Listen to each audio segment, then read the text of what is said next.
Olá, internet! Muitíssimo bom dia, boa tarde, boa noite, meus queridos e queridas. Não sei em que horário os encontro, mas espero que estejam bem. Eu sou Rogério Veiga, trabalho com cultura há quase 10 anos. Hoje, a Academia de Ilha de São Pedro da Aldeia, que eu sou presidente e fundador, já tem seus 6 anos. Estamos com 350 membros, uma academia extremamente ativa, fazemos intercâmbio com todas as cidades da região, com várias cidades do país, temos membros espalhados por todo o país, em 15 países, fazemos intercâmbio com a África lusófona, com Portugal, como falei, com 15 países, países da América Latina e seus escritores. E esse trabalho todo que eu criei, as pessoas sempre perguntam como que a gente faz. É uma loucura, são quase 400 membros, eu faço trabalhos mensais, trabalhos gratuitos, trabalhos que têm contribuição dos artistas, trabalhos de intercâmbio, todo mês. Geralmente mais de um trabalho por mês. Hoje nós temos a ferramenta digital que nos permite fazer o tempo todo.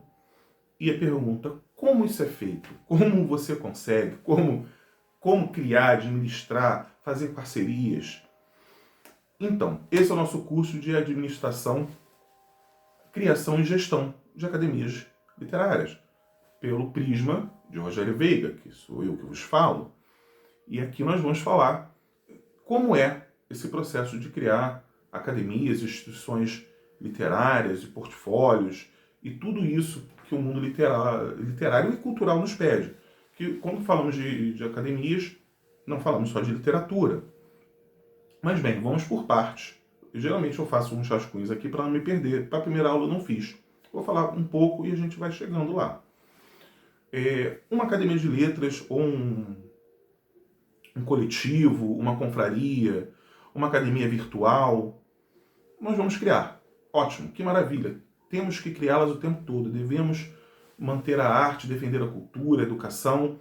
E através das academias conseguimos isso, com os intercâmbios que fazemos com nossos amigos de confraria. Assim nós levamos a nossa arte, trazemos a arte deles e levamos a todos os lugares. A ideia é levar a arte e preservar a nossa cultura lusófona, principalmente a cultura brasileira. Manter, conservar e proteger. Eu acho que começa por aí. Então nós vamos criar uma academia. Coisas que são importantes. Entender, né?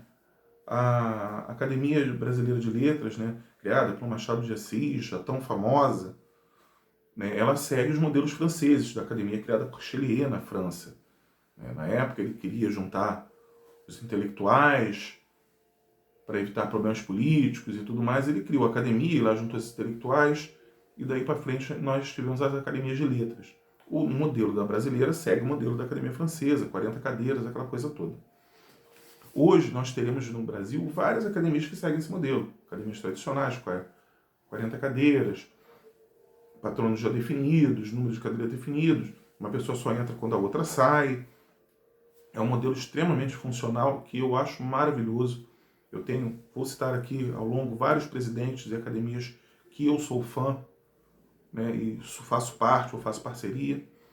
Aqui ao meu lado, em Iguaba Grande, existe a Academia de Iguaba Grande, de Ciências e Letras e Artes, que é presidida pela Cátia Regina. Ela há pouco até falou para mim numa reunião, falou assim, eu não sou tradicional, eu sou rígida, eu sou exigente. E é. Ela pegou uma academia que já estava praticamente morta, nós vamos falar sobre isso em um momento, academias morrem, e ela pegou com unhas e dentes e botou a academia para funcionar. E ela segue os moldes mais tradicionais. Com ela funciona maravilhosamente bem. Vão ter pessoas que vão conseguir trabalhar com academias só virtuais. Vão ter pessoas que só vão conseguir trabalhar com academias expansivas, coletivos voltados, por exemplo, às mulheres, coletivos voltados a artistas plásticos, a cultura afro. Nós vamos ter vários segmentos de instituições, academias, confrarias, coletivos, e elas todas têm o mesmo objetivo, é a defesa da cultura. Ou ela setorizada, ou ela de uma forma ampla. Então, é a primeira coisa que nós precisamos entender. Tipos de academia. A minha academia é extremamente expansiva. Nós estamos, o tempo todo estamos recebendo novos acadêmicos, ampliando fronteiras, horizontes, fazendo novas parcerias, ajudando a criação de novas academias, novas confrarias, apoiando movimentos que já existem, fazendo parcerias o tempo todo, eventos juntos. Porque isso que devemos fazer, não existe eu me fechar na minha academia e achar que só eu faço projeto, só eu faço livro. Não, isso tem que ser feito a muitas mãos. Muitas mãos. Essa é a receita.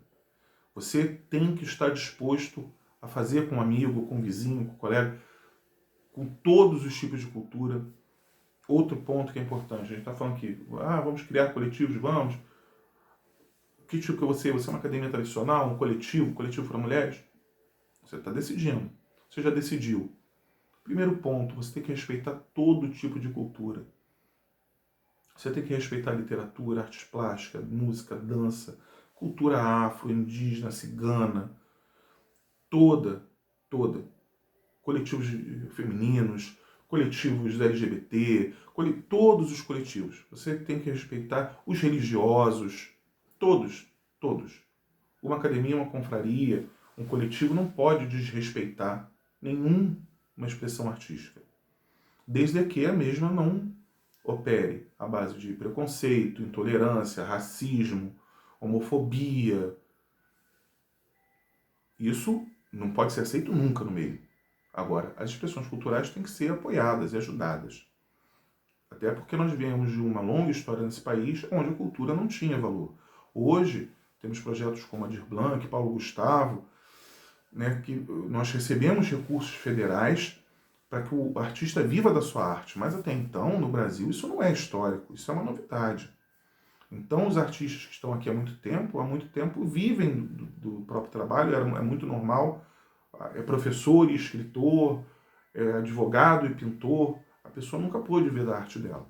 E vamos mais uma vez, quando a gente fala, vamos falar de Brasil. Quando um jovem fala assim, eu quero ver da minha arte, vagabundo. A família não apoiava, ninguém levava a sério. Hoje, graças a Deus, temos produtores culturais, que já jovens fazem faculdade de produção cultural, ou já estão no circuito e trabalham e vivem disso. Muito bem, obrigado, e fazem coisas lindas, maravilhosas, eventos incríveis, livros fabulosos, exposições. Hoje vivemos uma outra realidade, graças a Deus. E estamos seguindo com a ideia. Vamos criar um coletivo, eu entendo que a arte é plural, vou respeitar isso, já defini. Né? Vamos dizer que estamos falando de uma academia sendo criada. Aí, vamos lá, letras, artes e ciências. Ela engloba tudo. Ela pode premiar e reconhecer juristas, artistas plásticos, dançarinos, músicos, escritores, artesãos, né? Beleza, até aí nós já entendemos. E vamos começar esse processo, né, de criar uma academia. Né? Vamos criar academia num lugar, óbvio. Né? Tudo bem, existe academia pelo amor, ótimo. Mas criamos uma academia, por exemplo, São Pedro da Aldeia. Primeira coisa, procurar os artistas locais, tentar agregar o máximo possível dos artistas locais para que nós possamos fazer algo por eles e eles possam estar conosco. Quando criarmos um evento, possamos contar todos os artistas. É importante ter o contato com o artista local. Conhecer a história local, respeitar a história local, conhecer a cidade, sua história, suas personalidades. São Pedro da Aldeia, particularmente, é uma cidade muito rica de história. Fomos visitados por Darwin, pela Princesa Isabel e Condé. Temos a Casa da Flor, a Casa do Azulejo, uma história riquíssima. Toda a região dos lagos tem uma história muito rica, temos a cultura caiçara, temos muito. E o primeiro passo é, se você está fundando uma academia num lugar desse, é respeitar. E você vai começar a trabalhar em cima disso. Quando eu comecei a criar minhas comendas, o normal, quando você vai criar um prêmio, as pessoas vão querer fazer o quê? Machado de Assis. Todo mundo conhece, chama atenção. Não, você tem que começar pelo seu solo pátrio. Comecei pelo Gabriel Joaquim, construtor da Casa da Flor. Essa que ele que é comparado a Gaudí, e é uma pérola brasileira esquecida no meio da história. Nós temos o Teixeira de Souza, que era de Cabo Frio, o primeiro romancista brasileiro. Meu vizinho aqui, com certeza passeou aqui por São Pedro. Os Caminhos de Darwin. Então é uma obrigação minha manter essa história e todos que vêm de fora e entram para a academia conhecer essa história. Hoje nós temos o Museu do Sal na cidade. O sal foi o que construiu essa cidade. Então temos o Museu do Sal. E as pessoas, quando vêm de outros estados para tomar posse aqui na academia, Eu hoje tenho uma parceria muito grande com o diretor do museu e eu levo todos ao museu e lá eles assistem os vídeos, as palestras e conhecem a história do sal da cidade. Esse é o começo do trabalho. Você e a cidade onde você for da academia tem que ser um só. Eu não vou falar sobre poder público, porque cada um vai funcionar de um jeito. Mas é importante que você sempre esteja alinhado, não entre. Estou falando que você tem que ser do partido do prefeito, até porque os prefeitos mudam. Mas a academia tem que respeitar a Câmara e o prefeito e ser respeitada, para que os projetos aconteçam bem. As secretarias de cultura e as academias têm que andar alinhadas, para que os projetos aconteçam, tenham apoio e a divulgação junto ao poder público. Porque você vai fazer uma feira de livro infantil, é importantíssimo a Secretaria de Educação estar junto, para que os alunos venham até a feira. Você, por exemplo, a Zuleika Tânia, tataraneta de Monteiro Lobato, minha amiga, está na academia. Ela vem na cidade. Pô, qual é importante, qual é o bacana? Eu trazer estudantes para conhecê-lo. Nós temos aqui o grupamento de escoteiros. Hoje, eu faço parceria com eles. Eu convido eles para estarem nos eventos, para que as crianças tenham contato com os artistas aldeenses, com os artistas de fora e com celebridades, como a Zuleika Tânia. Já trouxe para São Pedro da Aldeia a ex-ministra dos Direitos Humanos, Luizinda Valois, que ela trouxe toda a bagagem dela do combate, à intolerância, ao racismo. Ela faz parte da academia, é minha presidente de honra. Então, o que acontece? Como eu falei, eu tenho dentro da academia vários braços de vários segmentos culturais, né? De matriz africana, por exemplo, de proteção à intolerância, de defesa dos direitos da mulher. Aí vamos os artistas plásticos, escritores, cantores. Nossa, é um mundo. Então, quando a gente vai fazer, por exemplo, uma homenagem, há pouco tempo, teve o dia do advogado, é importante a academia estar destacando, né, porque eu vou chegar nesse ponto, né, mas vou falar sobre isso aqui rapidinho. Está destacando os seus acadêmicos. De advogado, temos vários juristas dentro da academia. Então a gente faz uma moção a Rui Barbosa, que foi escritor e jurista famoso, a Águia de Aia, e você reconhecer, não só pela literatura, mas também o profissional dos seus acadêmicos. Aí vamos lá, eu acabo sendo um pouco. Você já entendeu a pluralidade, você já entendeu isso tudo, você está montando sua academia. Aí vamos lá, como você vai montar sua academia? Você precisa de membros. Se você, eu já tenho, sou aqui da minha cidade, já são uns 20 escritores, pô, ótimo, você já tem uma academia na mão. É só organizar. Mas vão vir outras pessoas. E o que você vai precisar? Fazer uma análise muito séria dos currículos. Porque a academia, ela vem exatamente para ela destacar aquela pessoa que é notória no seu meio. Você é o criador do seu próprio mérito. Então, você é um excelente profissional, um excelente escritor, você é um pedagogo como poucos, você é um jurista. Quer dizer, você já é um diferencial no seu meio. E pertencer a uma academia coroa isso. Nós estamos reconhecendo que naquele meio ali que você trabalha, que você vive, existem 50, 100 advogados, professores, médicos, escritores, você é um diferencial. Então, a primeira coisa que você vai fazer, se você não conhece aquela pessoa, é uma análise profunda do currículo dela. E você vai ter que conhecer aquela pessoa através do currículo. Por que eu estou falando isso? Como falamos do prêmio aqui agora há pouco. Aí vai vir um prêmio dos advogados, você vai fazer pela sua academia. Você tem que saber quem são os advogados, quem são os professores, quem são os médicos, os musicistas, os musicoterapeutas, os psicanalistas. Você vai conhecer pessoalmente, intimamente os seus membros, mesmo que sejam correspondentes, você nunca os conheça pessoalmente. Mas você vai conhecê-los pessoalmente através do currículo e o contato. Hoje as redes sociais nos permitem isso. Podemos ter contato com eles o tempo todo, mesmo do outro lado do mundo, do país. Qualquer lugar você vai ter contato com essa pessoa. É importante que você respeite a história dela. Você como presidente, você está fundando, está à frente de uma instituição, você tem a obrigação de conhecer seus membros. Ah, mas são 200 membros. Se você acha que você não deve conhecer todos e respeitar a história de todos, que isso vai te dar muito trabalho, talvez você deva deixar a cadeira para outra pessoa. Esteja realmente disposto a cuidar dos artistas. Porque se o presidente acadêmico começou a sentar e falar, eu sou presidente acadêmico, e ter um currículo e botar um fardão diferente. Não, é trabalho. Você vai cuidar dos seus acadêmicos. Você é responsável por eles, pela aparência deles. Quando eu falo aparência, é como eles se apresentam no meio literário. Você vê um acadêmico seu postando um texto com erro ortográfico, você vai lá.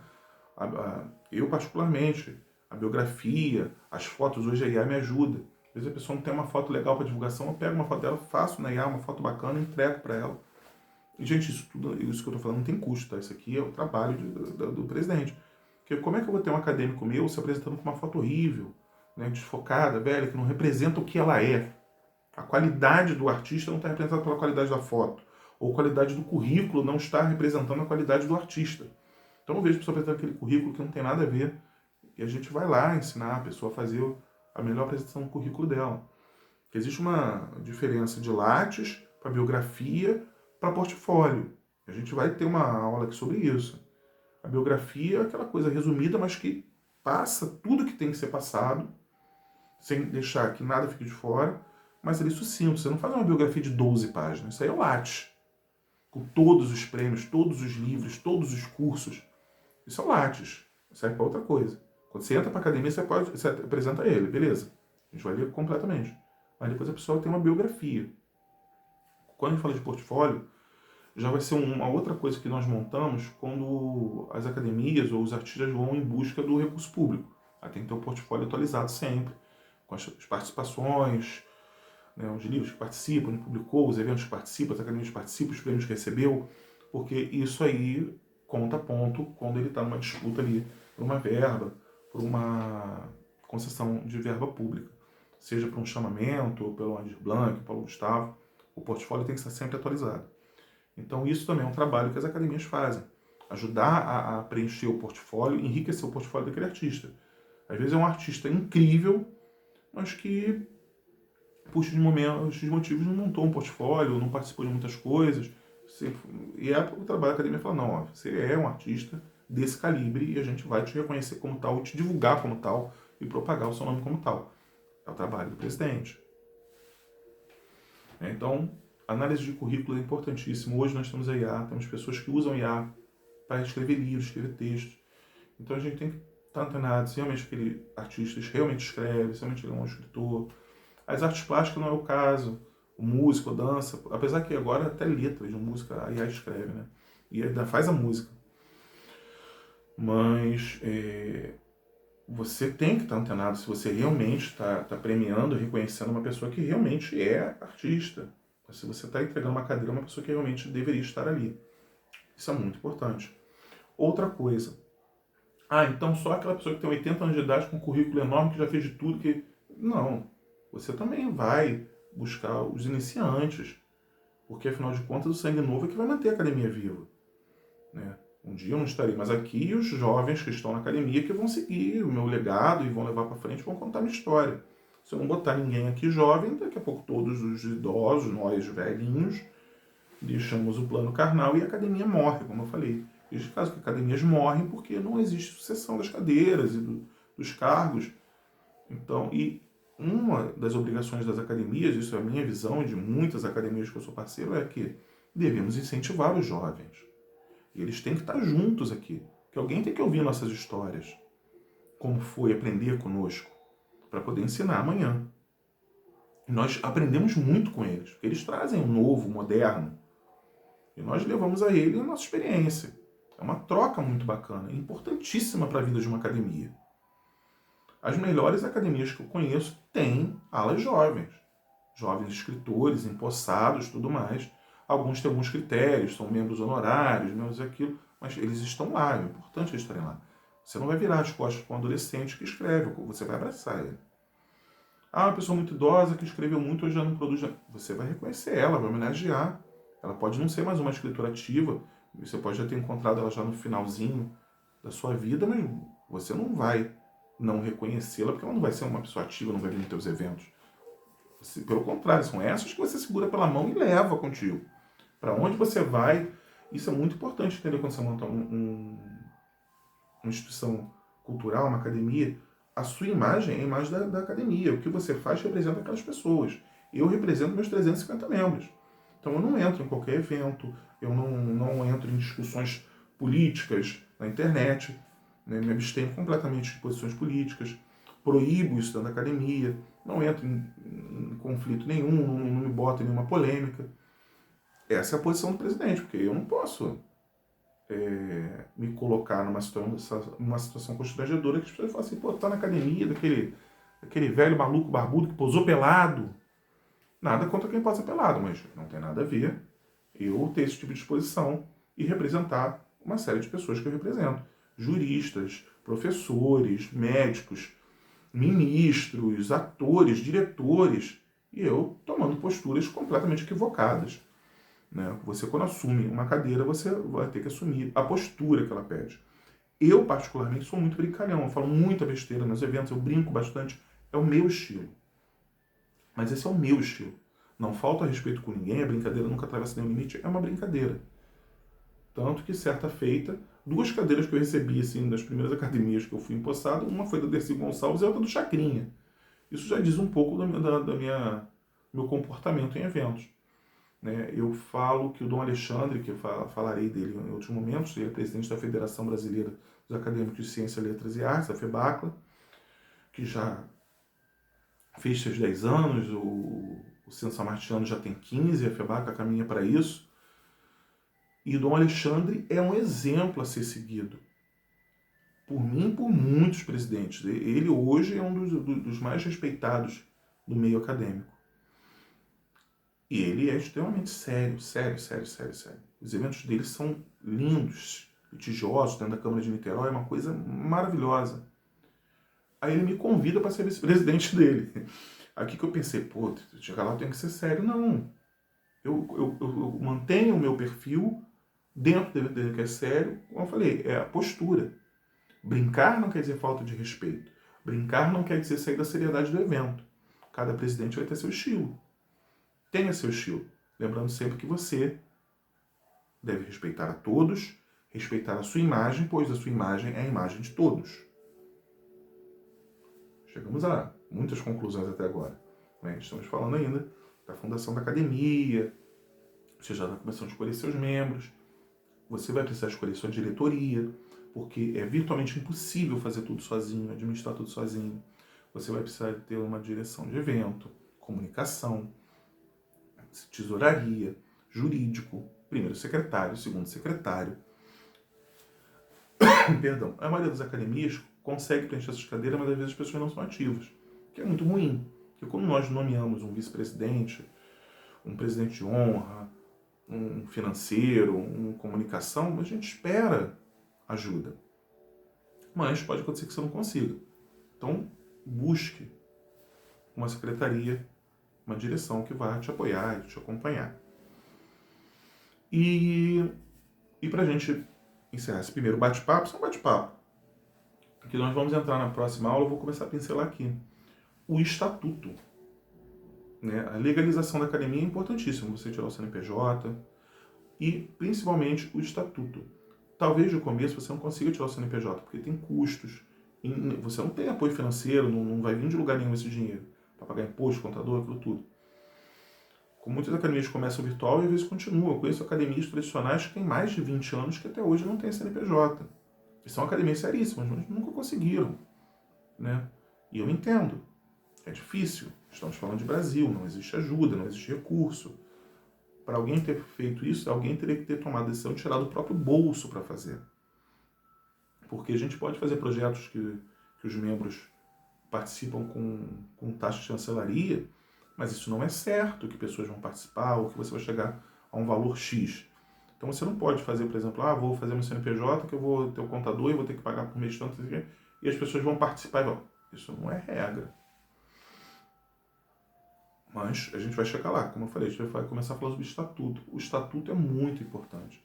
O estatuto você vai dizer quais são as funções do presidente, da direção, as atribuições do acadêmico, se você vai ter anuidade na sua academia ou não, os deveres, a ética, que nós vamos falar muito sobre isso aqui. É sempre importante você ter uma cláusula para o desligamento de membros, porque nós vamos falar muito sobre trazer membros, trazer pessoas, mas às vezes, infelizmente, você vai precisar desligar pessoas, que elas não vão estar em comunhão com isso tudo que nós estamos falando. Ou até situações sérias, como cometer um crime, ou um ato de intolerância, ou preconceito, que não vai condizer com a ética e o perfil acadêmico, e você vai precisar, como presidente, tomar uma postura. Mas isso é um pouco mais para frente. Nós vamos falar bastante sobre estatuto, vamos talvez parar para falar só sobre o processo de adesão, como são escolhidos, como você abre as vagas, né? Como vai ser a sua academia. Vai ser uma academia tradicional, vão ser só 40 cadeiras, você vai ter que definir as 40 cadeiras, os patronos. Se você vai definir 40 patronos, ou se cada um vai definir o seu e vai sentar na cadeira, e depois quem sentar vai herdar o patrono. Tem várias formas disso ser feito, né? Se vão ser cadeiras numeradas, se for cadeiras de patrono, não vai ter nem patrono nem número. Cada um vai ter o seu jeito de trabalhar. O importante é fazer, respeitar, isso seja organizado. Você, a pessoa tomou posse e esqueci, isso não existe. Você não pode esquecer um membro, todos são importantes, todos são lembrados, todos estão ali registrados, né? Vamos falar sobre as redes sociais. É importante ter as redes sociais que comprovem a existência da academia, os projetos da academia, que serve como portfólio para a academia e para os artistas. Como a gente falou hoje, o portfólio é muito importante. Vamos falar nas próximas aulas sobre as parcerias. Como eu falei, eu faço parcerias o tempo todo. O tempo todo. Todos que eu vejo que estão imbuídos de fazer pela arte, pela cultura, preocupados com seus artistas, podem me chamar que eu vou junto. Faço evento junto, ajudo a fundar a academia, vou lá com a pessoa funda, depois a pessoa segue lá com a academia dela e vira minha academia irmã, como eu chamo. O importante é que a gente produza, se proteja, crie. E o mais importante, ninguém é dono da cultura, ninguém é dono das letras, ninguém é dono dos artistas. Eu tenho que minha associação, minha instituição, o cara está aqui comigo, você roubou o cara para fazer. Gente, isso não existe. Se a pessoa tiver a capacidade intelectual, e se for um caso de projetos que tem a chancelaria, a pessoa tiver capacidade financeira, intelectual, disposição, se ela quiser participar de 1000 projetos, que bom, eu fico feliz de ver um artista ativo. Eu queria muito que o Brasil desse condições para que nós todos pudéssemos produzir e isso não tivesse custo. Que as academias pudessem produzir o tempo todo, lançar livro todo mês, antologia, fazer feira literária para dentro das escolas. Esse é um sonho, se nós tivéssemos recursos para isso. Nós não temos. Então, o que nós temos, quem consegue fazer, eu bato palma. Que a pessoa esteja comigo, esteja lá em Cabo Frio, esteja em Guaba, esteja lá em Niterói, esteja no Rio Grande do Sul, participe de um projeto meu. Eu vou falar aqui, aqui em São Pedro da Aldeia, nós temos o Renato Fulgoni, que ele não fundou uma instituição, mas ele tem uma editora, que é uma instituição, que ele atrai artistas o tempo todo. Quem conhece o trabalho do cara quer lançar livro com ele, o cara é um monstro. E editora. Pô, o cara não tá na tua antologia, tá na do Fulgoni. Pô, que bom, eu também tô na do Fulgoni. É isso que a gente tem que fazer. Um apoiar o outro. Não existe minha academia, sua academia, academia dele, meu projeto, meu escritor. Não existe. Todo mundo aqui é livre para participar do projeto que quiser, da academia que quiser. E eu incentivo que participe. É muito bom fazer parte de confraria. Você conhece pessoas maravilhosas, você consegue falar de assuntos interessantíssimos dentro da sua área, descobre outras áreas, descobre até vocações que você não conhecia, conhecendo outros profissionais de outras áreas. Eu tenho uma escritora minha, que é minha, mas ela veio de Cabo Frio, veio da academia de Cabo Frio, da minha academia irmã, da Jaqueline Brum, a Luciana Rugani.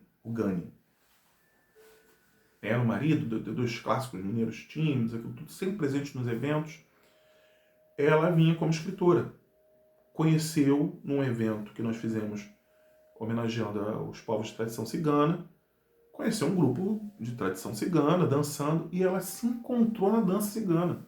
E hoje ela vai por aí dançando e aprendeu a dança cigana e ela hoje é escritora e ela representa as tradições ciganas. Ela aprendeu e está sempre no meio e eu acho bacaníssimo, lindo demais.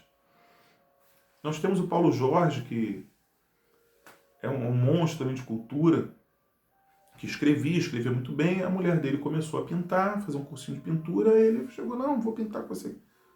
Você sabe pintar? Pô, sei. Ele não pintava há anos. Aí voltou a pintar junto com a esposa.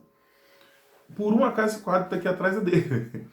É um pintor maravilhoso, mas voltou a pintar porque estava ali, junto da arte. A arte estava acontecendo ali perto dele. e ele pôde voltar a pintar. Quer dizer, se você está no meio, né, o Dante já falava, né, se você olhar para o abismo olha para você, né? É isso aí. Se você está no meio dos artistas, a arte vai florescer em você. E de diversas formas. Eu, particularmente, eu gostava de escrever contos, crônicas no máximo. A literatura me trouxe. Eu já escrevi soneto, poesia, música. De vez em quando a gente arrisca até cantar. Faz parte. Né? Hoje faço artes digitais e isso tudo. Né? Faço edição de livros, e-books. Eu jamais pensei em fazer esse tipo de coisa. Mas o meio me trouxe o conhecimento e hoje eu faço. Né? Hoje eu edito uma revista, né, internacional, e faço entrevistas, aquilo tudo, e jamais me imaginei fazendo esse tipo de coisa. Foi a cultura que me trouxe isso. Então, hoje foi um bate-papo da gente falando que o que é realmente academias, confrarias, coisas que são importantes a gente entender antes de a gente começar a falar realmente em fundar. Porque você pode falar assim, eu quero fundar, mas você tem que entender que vai dar trabalho, você vai ter que entender as pessoas, vai ter que conduzir elas ao certo, vai ter que zelar pela imagem delas, zelar pela sua imagem, zelar pelo nome da cidade, do lugar onde você está, ser um preservador, um defensor da história e da cultura local, um preservador da história e da cultura dos seus artistas, e isso é 24 horas, não uma vez por ano quando tem evento. Você vai virar o bastião daquilo ali, e vai ter que ser até o final. Você vai escutar besteira, você vai agradar uns, não vai agradar outros. Horas você vai ter que tomar posicionamentos. Né? Você pode começar assim, não, aqui todo mundo vota. Horas você vai ter que dizer, não, calma aí, a gente precisa fazer isso assim, assim, assado. Senão não vai dar certo. É a posição de quem está à frente. Nem sempre dá para ser por uma votação. Como eu falei, você quer toda a família tem que ter. Quero ter meu CNPJ para a gente poder participar dos editais públicos, porque eu quero estar legalizado. Eu tenho que fazer o CNPJ. Eu preciso de recurso. Ah, não, a gente acha errado cobrar, levantar, vender. Então alguém me dá. Não, ninguém dá. Eu também não posso pagar. Então calma aí, eu vou ter que fazer um projeto. Eu tenho que fazer uma antologia, eu vou ter que fazer uma feira de livro, a venda de bolo. Nós precisamos do dinheiro do contador do CNPJ. É um exemplo. Né? Nem sempre vai poder ser uma votação. Às vezes é uma decisão da presidência. E você vai ser essa pessoa. Então, estou fundando, estou criando? Então entenda.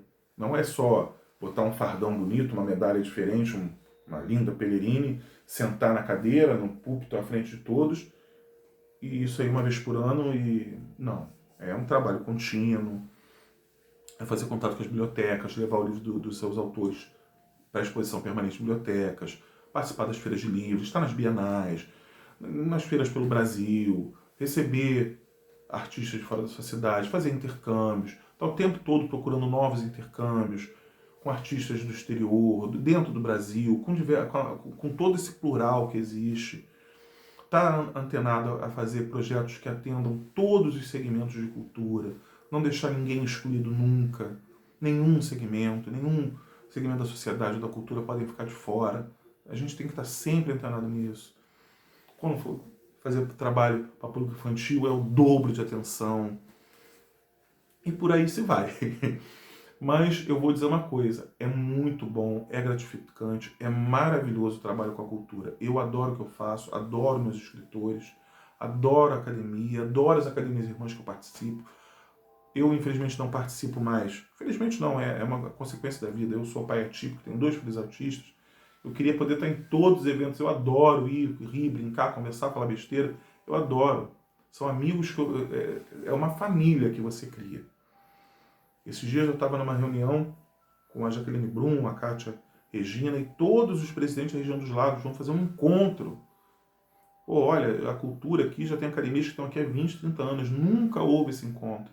De todas as academias da região, nós vamos fazer. Olha que bacana. Uma região se abraçando, uma região inteira, em torno da maior laguna salgada do planeta. E a gente vai abraçar ela.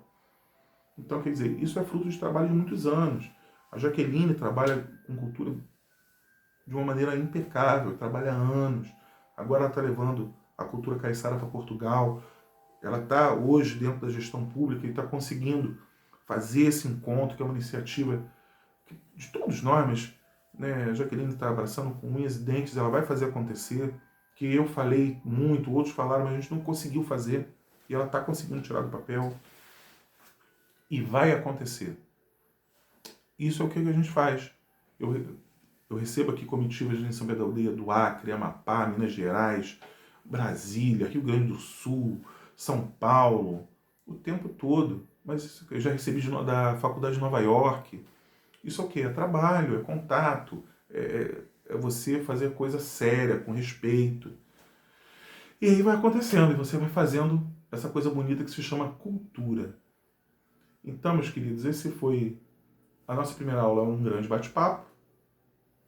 Na segunda aula, talvez eu vou montar um script, talvez a gente fale mais sobre processo de adesão, sobre a inteligência artificial, que vai estar dentro do assunto. Talvez a gente já comece a falar sobre regulamento, regimento interno, estatuto, cada um funciona de uma forma, mas coisas que são importantes que estejam nesse documento, e a direção, que é importantíssima. E a hierarquia da academia, né, quando você vai montar, né, as outorgas, os títulos, e quem está onde, né, onde entra o presidente, o vice-presidente, o presidente de honra, a primeira secretária, o comendador, o embaixador da paz, o benemérito, o emérito, o correspondente, o efetivo. Isso tudo é muita coisa. Isso tudo a gente também deve começar a conversar na próxima aula. Que é essa parte estrutural básica que você precisa para fundar, para começar. Porque todo mundo vai querer sua cadeira, saber o que é na academia, quem é o quê, e o que a gente faz, o que pode fazer, o que não pode fazer. Então a gente já tem que ter um estatuto rascunhado, um juramento que você vai empossar os seus acadêmicos, e uma hierarquia estabelecida de quem é o quê e o que cada um faz. Esse aí é o primeiro passo, obviamente. Depois do nome da academia, que já foi decidido, né, acreditando. A gente pode falar isso na primeira aula, né, a decisão do nome da academia, o brasão, né, a logo, né, que são coisas importantes. Também a gente perde muito tempo às vezes. A gente às vezes passa semanas ali só para decidir o brasão da academia, o nome, né, porque a sigla, né, se usa muito sigla nas academias, fica uma sigla bonita.